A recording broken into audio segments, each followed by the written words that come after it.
নমস্কাৰ আপুনি যদি মোৰ এই ভিডিঅ'টো চাই আছে আপুনি এজন শিক্ষক বা অভিভাৱক হ'ব পাৰে এই কথাটো আমাৰ শিক্ষক বা অভিভাৱকসকলৰ কাৰণে অতিকৈ জৰুৰী যে স্কুল গৈ থকা বা স্কুল যাবলৈ আৰম্ভ কৰা শিশুসকলৰ হাতৰ আখৰ ভাল কৰিবলৈ আমি কি কৰা উচিত বা কেতিয়াবা এনেকুৱা হয় যে কণ শিশুসকলে কিবা লিখিবলৈ দিলে অনীহা প্ৰকাশ কৰে লিখা কামটো তেওঁলোকে বহুত টান পায় তেনে ক্ষেত্ৰত তেওঁলোকৰ বাবে লিখা কাৰ্যটো আমি অভিভাৱক বা শিক্ষকসকলে কিদৰে আনন্দৰে কৰিব পাৰোঁ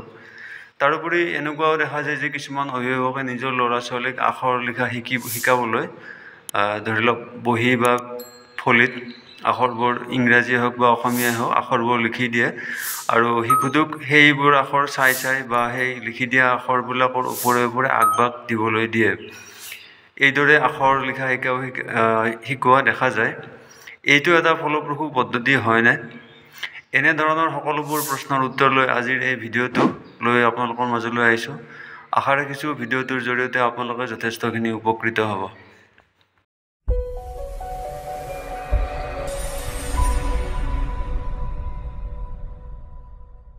স্ক্ৰিবলিঙৰ জৰিয়তে আমি শিশুৰ হাতৰ আখৰ কিদৰে সুন্দৰ কৰিব পাৰোঁ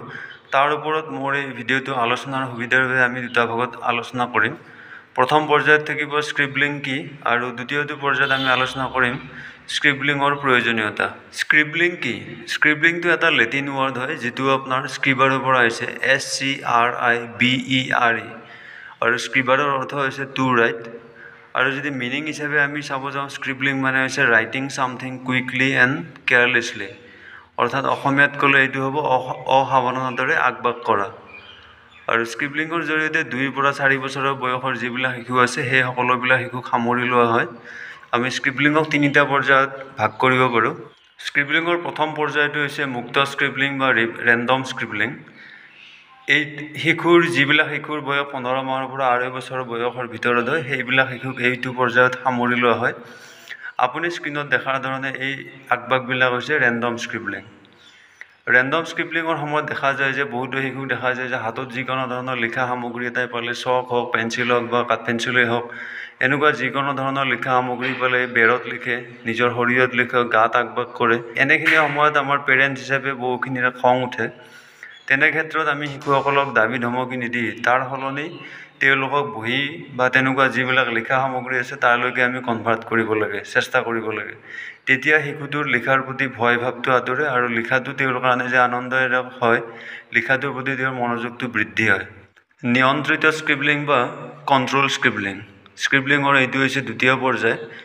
2 পৰা 3 বছৰৰ বয়সৰ সকলো শিশুকে এইটো পৰ্যায়ত সামৰি লোৱা হয় আৰু এইটো ক্ষেত্ৰত কি কৰা হয় আগভাগ বা ৰং কৰিবলৈ দিয়া হয় কিন্তু কণ্ট্ৰল অৰ্থাৎ নিয়ন্ত্ৰিতভাৱে কামখিনি কৰিবলৈ দিয়া হয় বলৰ ছবি এটা আঁকিব দিয়া হ'ল আপুনি ছবিত দেখাৰ ধৰণে এই ধৰণে ৰং কৰিবলৈকে দিয়া হয় যাতে ৰংটো বাহিৰলৈকে নাযায় আৰু বলটোৰ ভিতৰত সকলো ঠাইতে সমানভাৱে ৰংটো লাগে বা ৰং কৰিব পাৰে এইটো পৰ্যায়ক কণ্ট্ৰল স্ক্ৰিবলিঙৰ জৰিয়তে সামৰি লোৱা হৈছে স্ক্ৰিবলিঙৰ তৃতীয়টো পৰ্যায় হৈছে লাইনছ এণ্ড পেটাৰ্ণ স্ক্ৰিবলিং যিবোৰ শিশুৰ 2.5 বছৰৰ পৰা 3.5 বছৰৰ বয়সৰ হয় সেইবিলাকক সামৰি লোৱা হৈছে আপুনি মোৰ স্ক্ৰীনত দেখাৰ ধৰণে এই যিবিলাক পেটাৰ্ণ দেখিছে যিবিলাক ষ্টেণ্ডিং লাইন স্লিপিং লাইন এইবিলাক দেখিছে এইবিলাক প্ৰথমতে ড্ৰ কৰিবলৈ শিকোৱা হয় আৰু ইয়াত আপুনি যদি পেটাৰ্ণখিনি অলপ সূক্ষ্মভাৱে লক্ষ্য কৰে আমি সাধাৰণতে আখৰ লিখিবলৈ যিবিলাক পেটাৰ্ণ বা লাইন ব্যৱহাৰ কৰোঁ বেণ্ডিং লাইনে হওক ষ্টেণ্ডিং লাইনে হওক স্লিপিং লাইনে হওক সেই সকলোবিলাকো ইয়াতে পেটাৰ্ণ আকাৰে দিয়া হৈছে গতিকে এনেধৰণে যদি আমি যথেষ্ট পৰিমাণে শিশুটোক আমি স্কুলতে হওক বা ঘৰতে হওক যথেষ্ট পৰিমাণে যদি আমি প্ৰশিক্ষণ দিওঁ বা তেওঁলোকক যদি অভ্যাস কৰাওঁ তেনেহ'লে পৰৱৰ্তী পৰ্যায়ত তেওঁলোকে ইংৰাজী আখৰে হওক বা অসমীয়া আখৰে হওক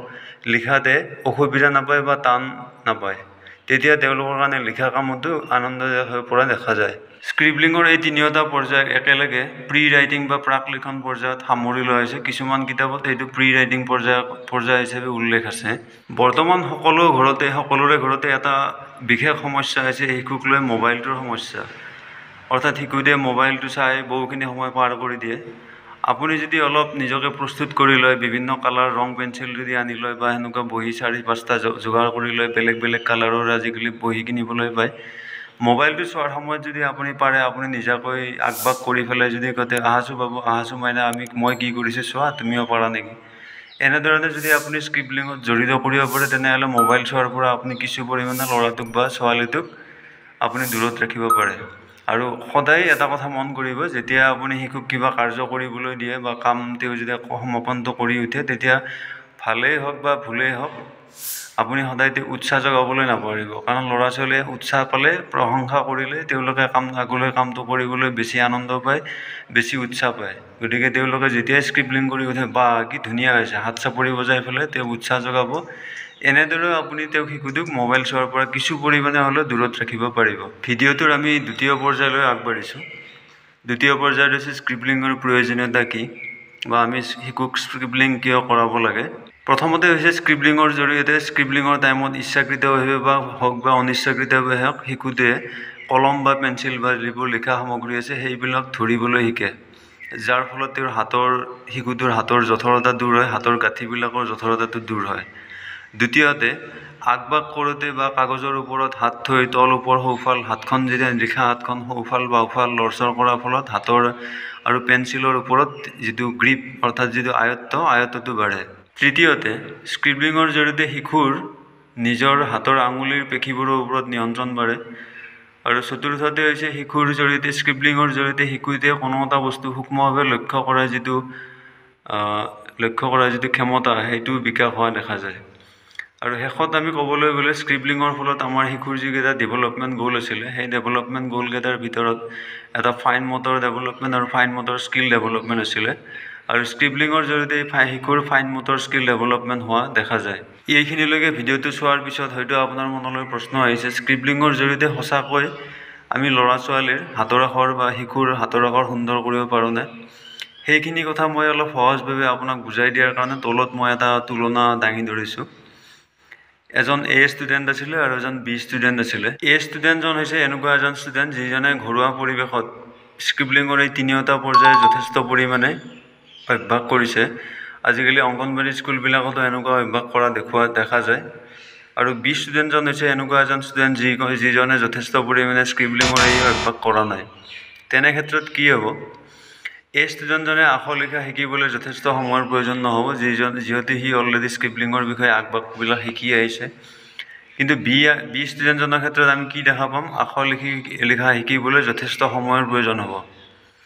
A ষ্টুডেণ্টজনৰ ক্ষেত্ৰত লিখা কামটো আনন্দদায়ক হ'ব, যিহেতু সি লিখিবলৈ আগৰ পৰাই শিকি আহিছে।